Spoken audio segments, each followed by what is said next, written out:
नाज़रीन करम, चूँकि आज तो मेरे जितने मेहमान हैं ये अपने अपने शोबे के बहुत ज़बरदस्त एक्सपर्ट हैं, इसलिए मैं बड़ा इंट्रो अपना मुख्तसर सा अर्ज़ करना चाहता हूँ। अल्लाह ताला ने कुरान हकीम में बता दिया कि रोज़े का मकसद क्या है।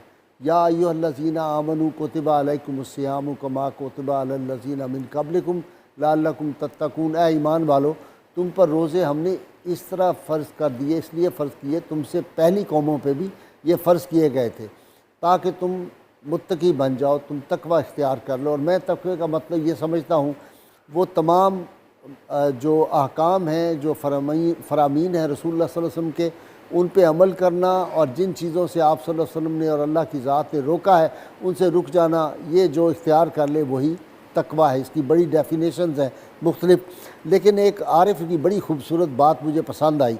उन्होंने कहा कि अपनी ज़िंदगी जो है ये उसी तरह गुजारो रमज़ान करीम की तरह, और फिर जब तुम्हारी ज़िंदगी ख़त्म हो तो ईद का दिन हो, तुम्हें उस दिन राहत हो। मौजूदा दौर में भी हम देखते हैं कि रोज़े के फ़वाइद, मुझे बड़ी अच्छी आज हमारे जो दानिशवर बदरुल असलम, उन्होंने एक बड़ी खूबसूरत बात की। कल मुझे कहने लगे कि बात यह है कि हजूर सल्लल्लाहु अलैहि वसल्लम ने जो कुछ फरमा दिया है, क़यामत तक दुनिया आज ना माने कल मान जाए, कल ना माने परसों, फ़ायदे इंसान के जितने हैं, जो मैं कहता हूँ कि 63 साला हयात जो है इसके अंदर सारी अज़मतें, रिफ़तें, खूबियाँ जो हैं, भलाइयाँ, वो सारी इसके अंदर है, इसके बाहर नहीं आपको कुछ मिलेगा। तो इसलिए सरकार मदीना सल्लल्लाहु अलैहि वसल्लम ने जो रोज़े के फ़ायदे बता दिए हैं, आप देखें ना कि आजकल एक मशहूर किताब है fasting as way of life, Allan Cott की किताब है, और इस पर बड़ी रिसर्च अब वेस्ट में हो रही है। आज बदर साहब आपको बताएंगे वेस्ट में क्या रिसर्च हो रही है कि ये जो रोज़े हैं, ये जो भूखा रहना है, इसके कितने फ़वाइद हैं।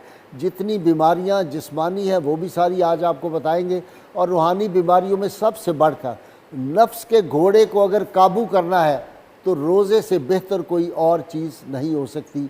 जब आप रोज़ा रखता है तो आदमी को कितना एहसास होता है कि हुकूकुल इबाद उसने किस तरह पूरे करने हैं, दूसरों की भूख प्यास जो है, दूसरों की तकलीफ़ का कितना एहसास होता है। और यहाँ मैं एक हदीस पाक रसूलुल्लाह सल्लल्लाहु अलैहि वसल्लम की अर्ज़ कर दूँ। आपने फरमाया मेरी उम्मत की कसरत जो है वो नमाज रोज़ों से नहीं बल्कि मखलूक की खिदमत की तरफ से जाएगी। और रोज़ों के बारे में फरमाया बेहतरीन रोज़े जो हैं ये आम दिनों की बात है, रमज़ान के 30 रोज़े रखने, बाकी अय्याम में फरमाया कि बेहतरीन रोज़े जो हैं वो दाऊदी रोज़े हैं। जनाब दाऊद अलैहिस्सलाम एक दिन खाते थे, एक दिन रोज़ा रखते थे, ये बेहतरीन है। फिर अय्याम 20 के अगर आप 3 रोज़े 13, 14, 15 चाँद की तारीख को रख लें, या पीर का रोज़ा जिस तरह रसूलुल्लाह सल्लल्लाहु अलैहि वसल्लम रखा करते थे, तो आप देखें आपको कोई जिस्मानी बीमारी ला के नहीं हो सकती। ये जो इतने पैसे देते हैं और जाके वो कहते हैं कि ये वेट कंट्रोल के लिए मुख्तलिफ़ दवाएँ और ये इश्तहारात होते हैं, इन पे जाने की ज़रूरत नहीं है। योगा वालों के पास आपको जाके ये जो जाते हैं मुख्तलिफ़ जगहों पे, सबसे बड़ा योगा जो है, लेटेस्ट योगा जो है वो अल्लाह ताला ने बता दिया, 5 वक्त नमाज़ पढ़े और इसके साथ अगर नवाफिल का रात को तहज्जुद पढ़े, आप देखें फिर आप कितने फिट होते हैं। जनी डॉक्टर सज्जाद हैदर शाह साहब, जनाब डॉक्टर साहब। बिस्मिल्लाहिर्रहमानिर्रहीम, अल्लाहुम्मा सल्ली अला मुहम्मदिन व अला आलि मुहम्मदिन व बारिक वसल्लम व अन तसूमू खैरुल लकुम सदक़ल्लाहुल अज़ीम।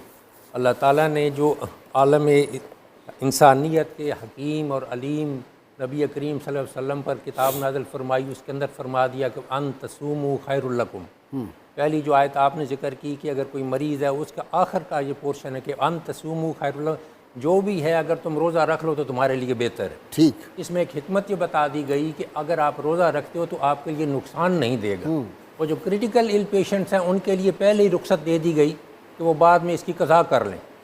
जिसके कहा गया कि मरीज़ है या कोई सफ़र वाला नहीं रख सकता तो बाद में कज़ा कर, लेकिन टोटल छूट उनके लिए भी नहीं है। तो कमिंग बैक जो आपका आज का टॉपिक है, इसके अंदर आजकल देखें हेपेटाइटिस और इन्फेक्शस डिजीज़ के बाद जो तीसरी बहुत ज़्यादा कॉमन बीमारी है वह डायबिटीज़ मेलाइटस है। पाकिस्तान के अंदर भी तीसरे नंबर पे आ गई है और वर्ल्ड वाइड भी ऐसी। और उससे पहले एक कंडीशन होती है, उसको कहते हैं परी डायबिटीज़, यानी डायबिटीज़ शुरू होने से पहले की जो कंडीशंस हैं, ये जो अलामात हैं आपको ज़ाहिर होना शुरू हो जाती हैं। उसके अंदर एक सिंपल टेस्ट करते हैं HbA1c, जिसकी रेंज 5.7 से लेकर 6.4 तक है। ये अगर इसके अंदर आपका फॉल कर रहा है तो आप परी डायबिटीज़ के अंदर आते हैं। ठीक। और ये क्यों होती है कि आपकी इंसुलिन रेजिस्टेंस बढ़ना शुरू हो जाती है, यानी आप खाते हैं बार बार, इंसुलिन रिलीज होने के बावजूद वो इंसुलिन काम नहीं कर रही होती, रेजिस्टेंस जिसको कहते हैं, ठीक। तो उसके अगेंस्ट मुदाफ़ियत बन गई बार बार रिलीज़ होने की वजह से। तो इसको रोकने का बेहतरीन तरीका पूरी दुनिया के अंदर एक पहले एक्सरसाइज कराते हैं इंटरमीडिएट फास्टिंग, यानी कुछ अरसा के लिए दिन का 6 घंटे 7 घंटे आप कुछ ना खाएं, ठीक। सिंपल पानी भी पी ले, बाद में कहते हैं नहीं पानी भी ना पिए, इतना पानी का स्टोर है कि जो आपका कवर कर जाएगा। जैसे आप सिंपल सुबह शुगर के टेस्ट करवाते हैं ना, डॉक्टर साहब कहते हैं कि 10 से 12 घंटे का आपका फास्ट होना चाहिए।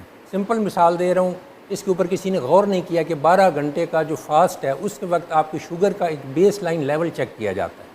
तो आप 12 घंटे का देखें, आजकल रोज़ा कमोबेश 13 घंटे का है, तो 12 घंटे के बाद आपकी शुगर लेवल भी एक बेस लाइन पे आई होती है। वो लेवल जब चेक किया जाएगा उसको हम बेस बना के किसी मरीज़ को कहेंगे कि आप डायबिटीज़ की तरफ जा रहे हैं या आपको होने वाली है, तो आप एहतियात शुरू कर दें। एहतियात में सबसे पहले यही कहा जाता है कम खाना पीना या खाना पीना ख़त्म किया जाए किसी पेशेंट। उसके बाद 12 घंटे 13 घंटे के बाद जब आपको भूख महसूस होनी शुरू होती है उस वक्त खाना लिया जाए।